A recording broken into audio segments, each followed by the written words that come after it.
Hello, welcome to my YouTube channel. ಇವತ್ತಿನ ವಿಡಿಯೋದಲ್ಲಿ ನುಗ್ಗೆಕಾಯಿ ಫ್ರೈ ಮಾಡೋದು ಯಾವ ಥರ ಅಂತ ನಾನು ತೋರಿಸ್ಕೊಡ್ತಾ ಇದ್ದೀನಿ. ಮೊದಲಿಗೆ 1 ಇಂಚು ಶುಂಠಿ ತಗೊಂಡಿದ್ದೀನಿ. ಹಸಿ ಶುಂಠಿ ನಾನು ಸಣ್ಣದಾಗಿ ಕಟ್ ಮಾಡ್ಕೊಳ್ತಿದ್ದೀನಿ. ಇದನ್ನೀಗ ಒಂದು ಮಿಕ್ಸಿ ಜಾರ್ಗೆ ಹಾಕ್ಕೊಳ್ತಿದ್ದೀನಿ. ಕೊತ್ತಂಬರಿ ಸೊಪ್ಪು ಸ್ವಲ್ಪ, ಒಂದು 8-10 ಬೆಳ್ಳುಳ್ಳಿ ಹೆಸಳನ್ನ ತಗೊಂಡಿದ್ದೀನಿ. ಇದನ್ನು ನಾನು ಮಿಕ್ಸಿ ಜಾರಿಗೆ ಸೇರಿಸ್ಕೊಳ್ತಿದ್ದೀನಿ. 2 ಮೀಡಿಯಮ್ ಸೈಜ್ ಟೊಮೊಟೊನು ನಾನು ದೊಡ್ಡದಾಗಿ ಕಟ್ ಮಾಡ್ಕೊಂಡು ಮಿಕ್ಸಿ ಜಾರ್ಗೆ ಸೇರಿಸ್ಕೊಳ್ತಿದ್ದೀನಿ. ಇದನ್ನೀಗ ಮಿಕ್ಸಿ ಮಾಡ್ಕೊಳ್ಬೇಕು. ಇದಾದಮೇಲೆ ಒಂದು 5 ನುಗ್ಗೆಕಾಯಿ ತಗೊಂಡಿದ್ದೀನಿ. ಇದನ್ನು ಉದ್ದುದ್ದಾಗಿ ಕಟ್ ಮಾಡ್ಕೋಬೇಕು. ನುಗ್ಗೆಕಾಯಿನ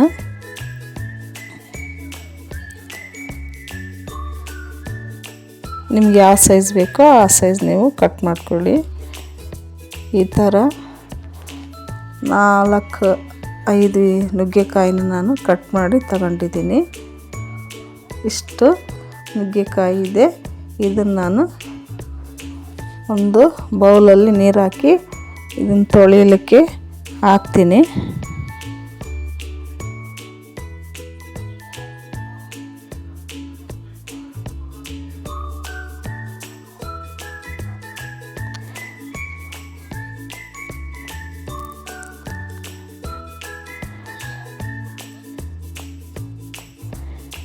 ಈಗ ನಾವು ಸ್ಟವ್ ಹಚ್ಕೊಳ್ಳೋಣ.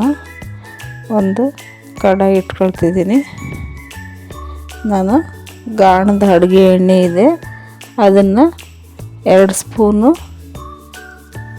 ಸೇರಿಸ್ಕೊಳ್ತಿದ್ದೀನಿ. ಇದು ಗಾಣದ ಅಡುಗೆ ಎಣ್ಣೆ. ಇದನ್ನು ನಾನು ಇನ್ನೂ ಬಾಟ್ಲಿಗೆ ಹಾಕ್ಕೊಂಡಿಲ್ಲ, ಹಾಗಾಗಿ ಬಾಕ್ಸಲ್ಲಿರೋದನ್ನೇ ನಾನು 1-2 ಸ್ಪೂನು ಸೇರಿಸ್ಕೊಳ್ತಿದ್ದೀನಿ. ಈ ಎಣ್ಣೆ ಬಾಕ್ಸ್ ನಾನು ಮೊದಲು ಎತ್ತಿಟ್ಬಿಡ್ತೀನಿ. ಈಗ 1 ದೊಡ್ಡ ಸೈಜ್ ಈರುಳ್ಳಿನ ಸಣ್ಣದಾಗಿ ಕಟ್ ಮಾಡಿ ಎಣ್ಣೆ ಕಾದ್ಮೇಲೆ ಸೇರಿಸ್ಕೊಳ್ತಿದ್ದೀನಿ.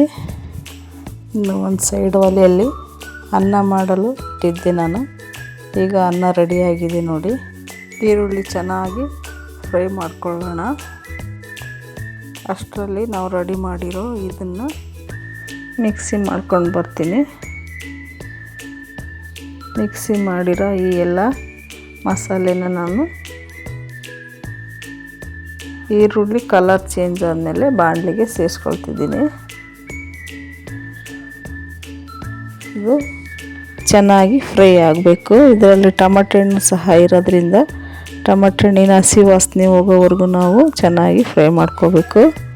ಯಾರೆಲ್ಲ ನನ್ನ ವಿಡಿಯೋ ನೋಡ್ತಾ ಇದ್ದೀರಾ, ನನ್ನ ಚಾನಲ್ ಸಬ್ಸ್ಕ್ರೈಬ್ ಮಾಡ್ಕೊಂಡು ವಿಡಿಯೋ ನೋಡಿ. ಹಾಗೆಯೇ ಪಕ್ಕದಲ್ಲಿರೋ ಬೆಲ್ ಐಕನ್ನ ಕ್ಲಿಕ್ ಮಾಡಿದರೆ ನಾನು ಹಾಕೋ ನೋಟಿಫಿಕೇಷನ್ ನಿಮಗೆ ಮುಂಚಿತವಾಗಿ ಬರುತ್ತೆ. ನನ್ನ ವಿಡಿಯೋ ಇಷ್ಟ ಆದಲ್ಲಿ ಪ್ಲೀಸ್ ಒಂದು ಲೈಕ್ ಕೊಡಿ. ಬನ್ನಿ, ಈಗ ಚೆನ್ನಾಗಿ ಫ್ರೈ ಆಗಿದೆ. ರುಚಿಗೆ ತಕ್ಕಷ್ಟು ಉಪ್ಪು ಸೇರಿಸ್ಕೊಳ್ಳೋಣ. ಉಪ್ಪು ನಿಮಗೆ ರುಚಿ ತಕ್ಕಂಗೆ ನೀವು ಸೇರಿಸ್ಕೊಳ್ಳಿ. ನಿಮಗೆ ಎಷ್ಟು ಬೇಕೋ ಅಷ್ಟು ನೋಡ್ಕೊಂಡು ಸೇರಿಸ್ಕೊಳ್ಳಿ. ಒಂದು ಸ್ವಲ್ಪ ಅರಿಶಿನದ ಪುಡಿ ಸೇರಿಸ್ಕೊಳ್ತಿದ್ದೀನಿ. ಈ ನುಗ್ಗೆಕಾಯಿ ಫ್ರೈನ ನಾವು ಅನ್ನಕ್ಕೆ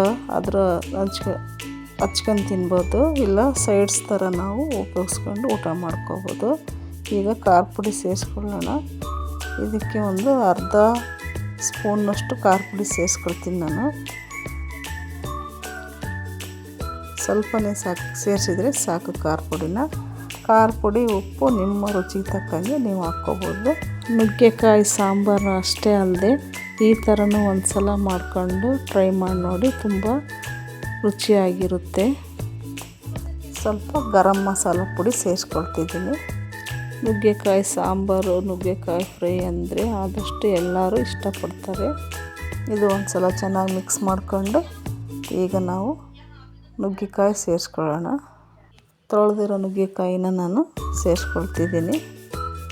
ನೀವು ಈ ಥರ ಕಡಾಯಲ್ಲಾದರೂ ಮಾಡ್ಕೊಳ್ಳಿ, ಇಲ್ಲಾಂದರೆ ಕುಕ್ಕರಲ್ಲಾದರೆ ಮಾಡ್ಕೊಳ್ಳಿ.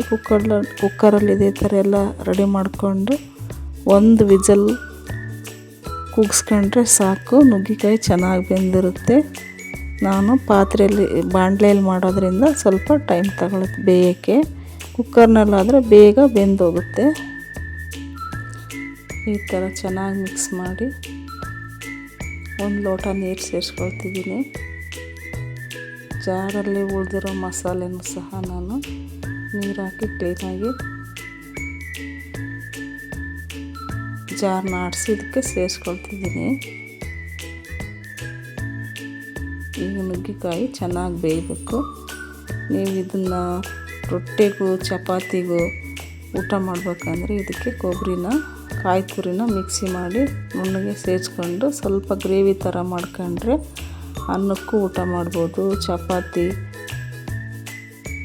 ರೊಟ್ಟಿ ಯಾವುದಕ್ಕಾದರೂ ಊಟ ಮಾಡ್ಬೋದು, ಚೆನ್ನಾಗಿರುತ್ತೆ. ಸ್ವಲ್ಪ ಗ್ರೇವಿ ಹಂಗೆ ಮಾಡ್ಕೊಂಡ್ರೆ ನೀವು ಎಲ್ಲದಕ್ಕೂ ಹಚ್ಕೊಂಡು ಊಟ ಮಾಡ್ಬೋದು. ನೋಡಿ, ಎಲ್ಲ ನೀರು ಹಿಂಬ್ಕೋವರೆಗೂ ನಾವು ಚೆನ್ನಾಗಿ ಬೇಯಿಸ್ಕೊಂಡ್ರೆ ನುಗ್ಗೆಕಾಯಿ ಫ್ರೈ ರೆಡಿ ಆಗುತ್ತೆ. ಈಗ ಒಂದು ಲಿಡ್ ಹಾಕಿ ಕುದಿಯಲು ಬಿಟ್ಟಿದ್ದೀನಿ. ನೋಡಿ, ನಮ್ಮ ನುಗ್ಗೆಕಾಯಿ ಫ್ರೈ ರೆಡಿಯಾಗಿದೆ. ಚೆನ್ನಾಗಿ ಬೆಂದ ಮೇಲೆ ನಾನು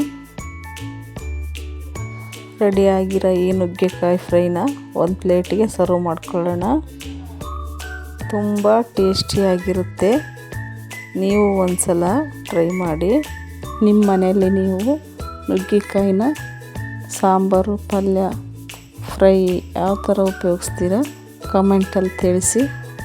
ಥ್ಯಾಂಕ್ ಯು ಫಾರ್ ವಾಚಿಂಗ್.